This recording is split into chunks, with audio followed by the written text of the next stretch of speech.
Hello and welcome on Watches TV for a very special edition of Primetime Watchmaking in the News, since a lot has been happening recently on the watchmaking planet, not to mention our very own 10-year anniversary party, and we'll be able to combine the two in today's video.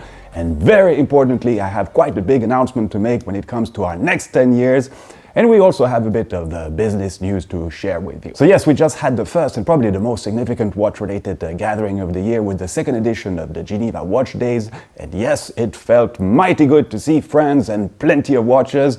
And we almost forgot how it used to be before this entire messy COVID situation. And this was followed last week with the 2021 edition of the EPHG trade fair dedicated to the suppliers of the industry. And this kept us busy the entire week, reason why we are airing this edition of Primetime only now and next week, where we'll bring you our coverage of this fair with a selection of cool things seen there, and we saw plenty. But first, let's quickly get back on these 10 years, because that's quite a milestone, and what a journey it has been so far, and one far from over.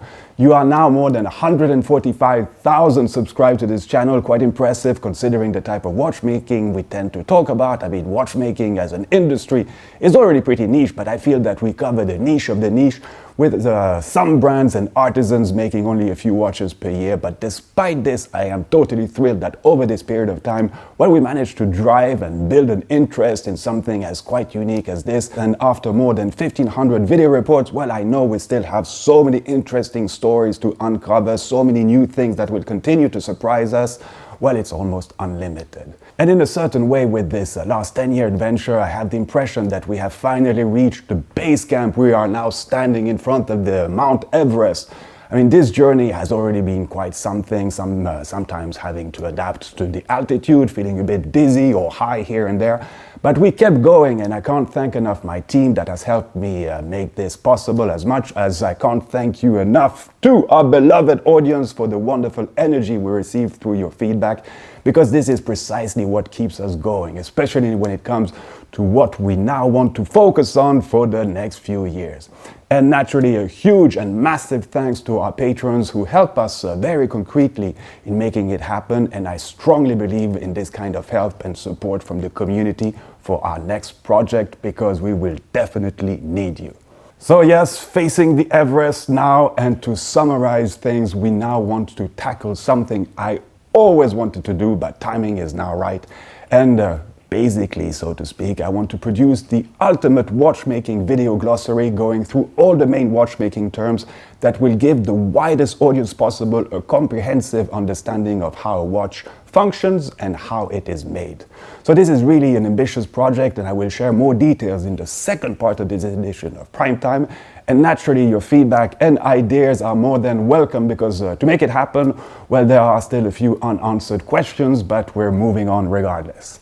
But let's now go back to the Geneva Watch Days and what we saw there and how we saw it, because we indeed took the occasion of our party to invite some of those who could make it to participate with us at the event. And as a quick reminder, well, it was not open to the public, so I sincerely thank all the brands that have played the game with us and helped us welcome our guests in their already pretty tight schedules.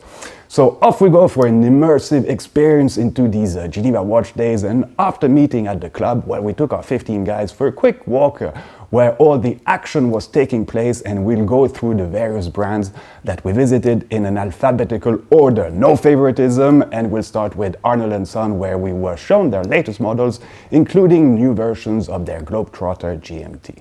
In their astronomical collection, we saw the Luna Magna coming with this immense 3D moon phase, a precise moon phase globe made in half from aventurine, like the dial, and the other half made out of marble. But then we saw the tuned-up version with the Luna Magna Ultimate, an extensively gem-set, spectacular piece. But since we're there at Arnold, and since it's the same people that take care of Angelus, well, we also got to see a few of their models, including the U30 Split Seconds Chrono. Okay, let's move on the alphabet, and we'll go with the letter B for Bulgari, who presented quite a few new pieces last year. During the Geneva Watch Days, they reintroduced the aluminium collection, and now they introduced the Bulgari Aluminium GMT. Quite a joyful watch with a 24-hour outer ring for the GMT indication and quite reasonably priced. And talking about playfulness, well, what a cool surprise to see in the Gerald Genta collection, the return of Mickey with the Arena jumping hour and retrograde minute hands model limited to 150 pieces. A bit on the steep side in terms of pricing, around $17,000. But apart from that, a cool and fun piece. Okay. Upping up the game, well, we got to see the Octo Roma Central Tourbillon Butterfly, this time a revamped Daniel Roth design, and now coming in a smaller 41mm case. It's also a jumping hour, but though you may think that we have retrograde minutes, well, this is not the case, and the originality is that you have a trailing pointer when it reaches the end of the hour. The pointer flips by 90 degrees, and opposite the pointer on the other side will do the same and starts counting the minutes. But the main new timepiece introduced was for sure the Octo Roma World Timer, coming in a regular steel-colored case, but also in a black DLC version. The first one features a blue dial and integrated bracelet, whereas the second one comes with a rubber bracelet.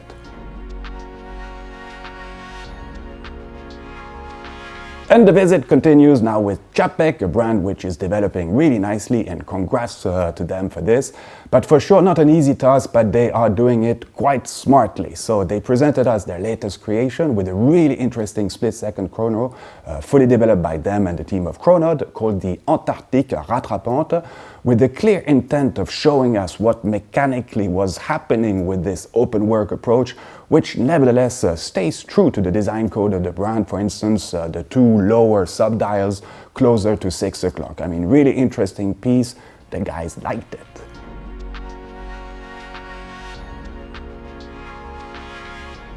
Okay, next meeting, and this time by De Bethune, and going by the enthusiastic reaction of our group, well, this corroborated nicely the brand's current success, and it was during this event that we learned that Watchbox, the powerful second-hand platform, took a majority stake in the brand. So I don't think many of us saw this coming, and it's very interesting to think that merchants are becoming brand owners, and we'll come back on the implications of such a move in the near future. But today, let's go back to the watches. So not many had previously seen in real these timepieces, and I think everyone was really impressed by the creativity, both visually and technically speaking, and the quality of such pieces. I mean, we were naturally shown their two latest models, the super smart double-faced kind of two tourbillon, and the DB25 GMT. And as we were quite lucky, well, we also managed to see the amazing unique timepiece using this double-sided feature, but this time conjointly developed with Kari Voutilainen for the Only Watch charitable auction. This timepiece is simply incredible, a bit like the best of both worlds, and I'm pretty certain it will fetch quite an astounding price during that auction taking place in early November, but we'll soon share more details about this. Okay, next brand, as we visited Ferdinand Berthoud, and for a brand which was launched only 5 years ago, well, it's pretty impressive how they managed to spread their vision of extreme high-end watchmaking so quickly and reinstate this famous name along this club of illustrious watchmakers of the 18th century.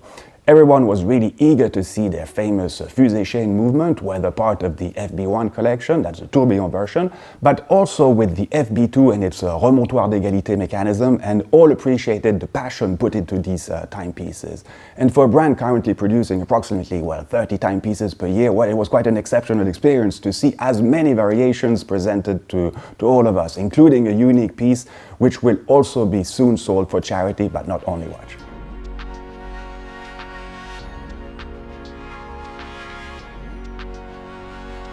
Okay, the journey continues with Grobel Force, and boy was I happy since I found my next watch. You guys know my appreciation of the GMT line. Well, they kept pushing it and presented us the latest version, limited to 11 pieces, with the GMT Earth final version coming in a black attire. Well, there is not much objectivity there, but I must say I totally fell for it. Had seen a few pics prior to the event, but in real it's just so beautiful, and I won't mention the price.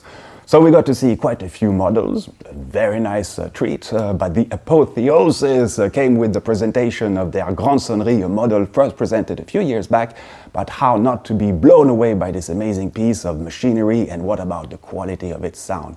Just beautiful, and not the kind of timepiece you will see that often, so quite a privilege.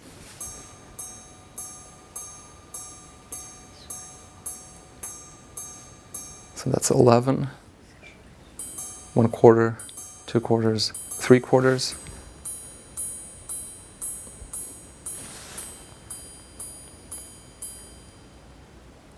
And that's the minute repeater. Wow, amazing. Okay, and we continue down the alphabet as we are now heading to h.moser, also a brand which the group enjoyed a lot, and a brand which is doing really well in these strange times. Actually, this is something I can almost say for most of the brands we visited, as they have all strengthened their position over the last 18 months. A very interesting and pleasing tendency as long as speculation doesn't take control of this. I mean, we know there is plenty of cash out there, and money simply placed on your bank account won't get you fabulous returns with these low interest rates, and explains partly why people are putting their money on other options. But yes, most independent brands are enjoying a very positive dynamic right now, to the point that we just heard, for instance, that the Grunefeld brothers decided to stop taking any orders until the end of 2022. I mean, what a sign this is. Anyhow, and going back to h.moser, we again got to see many of their new watches and see in real what this Aventa Black dial is all about, plus their latest Streamliner model equipped with their to-the-point perpetual calendar, staying true to their minimalist approach, something they are taking even a bit further when it comes to their logo. Every collection would be with transparent logo or no logo, like concept dials. As we can almost say like no logo for Moser is actually our logo. And then we also had the opportunity of meeting our good friend Konstantin Chaikin, the very creative Russian watchmaker, who showed us his Mars watch, kind of a very special GMT, as the second time zone is actually keeping track of Martian time, or the bronze version of the Joker complication called the Minotaur.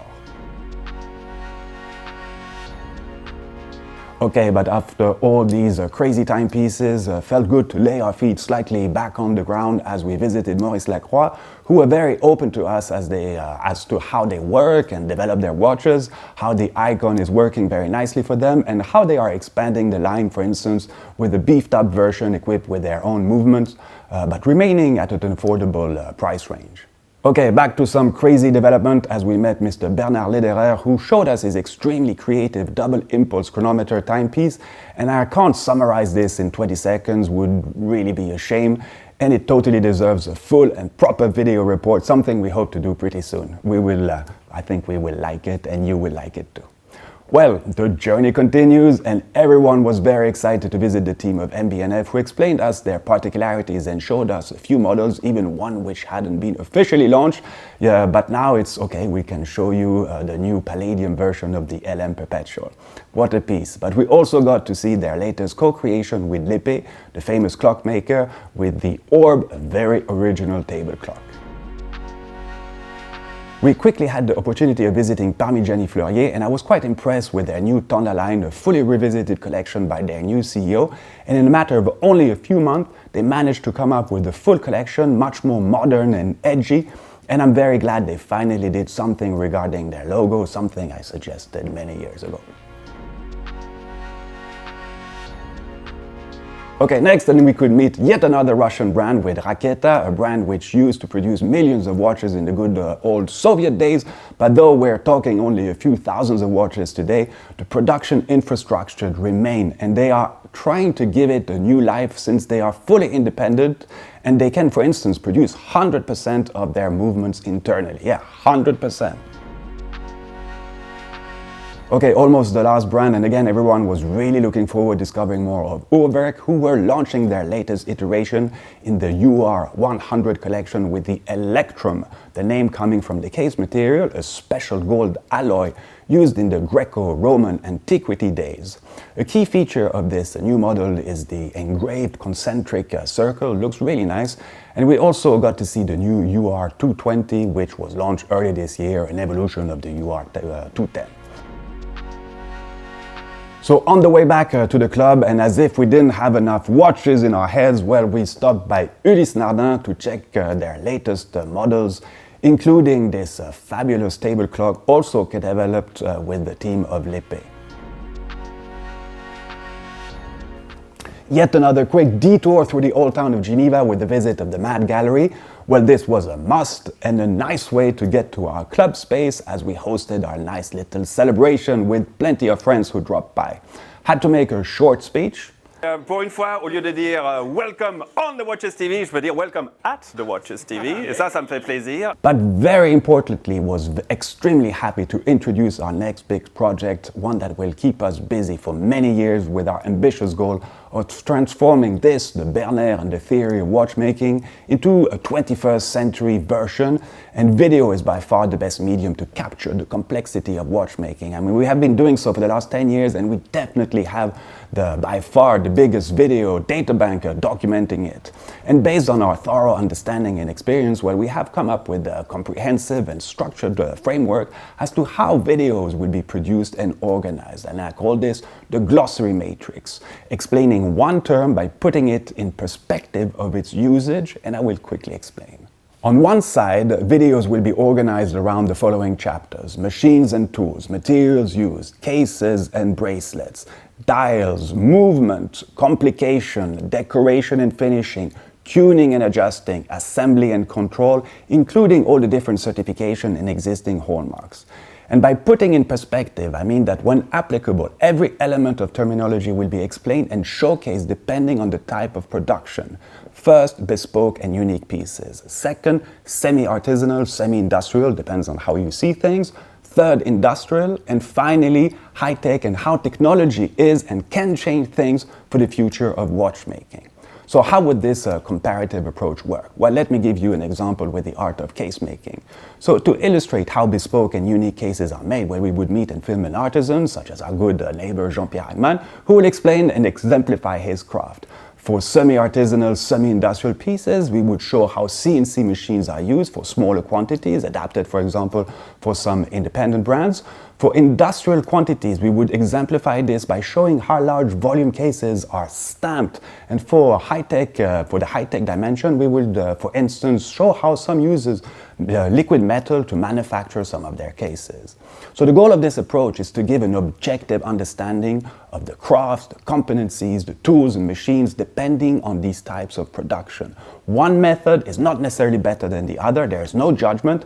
They just suit different objectives based on quality, cost, and volume requirements. So nothing beats hand finishing in terms of superlative and artistic quality, but machine finishing is totally appropriate for a more accessible watch, and we want people to understand these differences and make their own opinion based on these objective facts. So coming back to the case example, and as you can imagine, the case is much more complex, and we will decompose it in its various elements, the subchapters, so to say. So the middle part, the lugs, the glass, the back cover, the bezel, the crown, the joints, the pushers and correctors. So this just illustrates how many videos we will have to produce based on the variety of components and the skills behind each and every single one of them. So every video will be filmed on location, workshops, ateliers, labs, and be as immersive as possible. And when applicable, we will complement what has been shot with additional 3D mockups and graphical animations to better illustrate the term and simplify its understanding, as well as use any pertinent element from our video library, of course. So far, we have identified 125 terms to be covered, meaning at least 125 videos to be produced. And for every single one, we will produce the summarized version, openly published on YouTube and other social media, but of course, YouTube is a must. Those will be approximately 5 to 10 minutes long, but also a more detailed and in-depth version. So the shorter videos will be useful for the general public, and the longer versions are intended for students and other training and professional purposes, or for passionate watch lovers. In conclusion, I hope this could be a federating project to the benefit of watchmaking as a whole, educating a wider audience, contributing to the future of the industry, either as new customers or generating new vocations, giving the best and most suited type of content to watchmaking professionals and students with the most relevant people of the industry, because at the end of the day, it's all about people, their skills, their knowledge, and the imperative need to finally capture this in the most pertinent and personal medium, video, and leave a trace for future generations to enjoy and learn from this huge amount of expertise and savoir-faire. Once it's gone, it's gone. So there is an absolute need to start and freeze this knowledge in an engaging format, and this will be our mission and the mission of all of those who will participate, whether in front of the camera or by contributing in making it happen. And I was half joking when I said that it will keep us busy for the next 10 years, but this will depend on how we can finance this. But realistically speaking, I think it should take us around 5 years to achieve this. And the good news is that it's probably a never-ending project since new technologies, new solutions emerge all the time, and we will therefore continuously upgrade the glossary. But with these first 125 terms, well, I think it should already give you quite a good understanding. Okay, so don't want to hold you too long, and we'll end this special edition of Primetime with some business news. And this concerns mainly the various watch shows and their evolution planned for next year. So we don't have the full list of brands that will participate at Watches and Wonder here in Geneva from March the 30th till April the 5th. We might be in for a few surprises, as I heard that some independent brands might do things slightly different. So I'm looking forward to know who will be in the Carré des Horlogers section. But with the recent success of the Geneva Watch Days, I wouldn't be too surprised that some brands might replicate slightly this format, and we could see some of them in hotels and other places around the city. But we've heard of another venue to be called Time to Watches, don't really get this name, that will occur during these same days with the will of regrouping 40 to 50 brands in the Geneva Art School. We'll see who will be in, because also at these same dates, Baselworld announced that it will hold its fair with the clear intention of appealing to, let's say, second-tier brands. And I don't want to sound offensive by this, but yes, Baselworld did get the message that all the big players will be in Geneva. Therefore, they are focusing on other type of brands, offering them better conditions, and they did say that they count on having between 200 and 300 brands, including the gem part. Well, this all sounds pretty optimistic, because with all that will be happening in Geneva during that week, I clearly doubt that many people will simply be able to combine both experiences.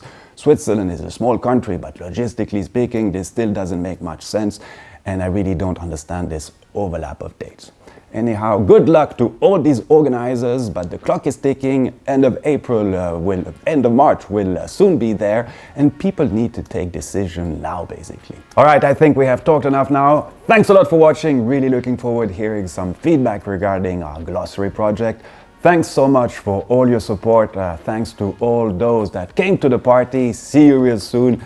And viva, what? Viva the next 10 years of Watches TV. See you real soon.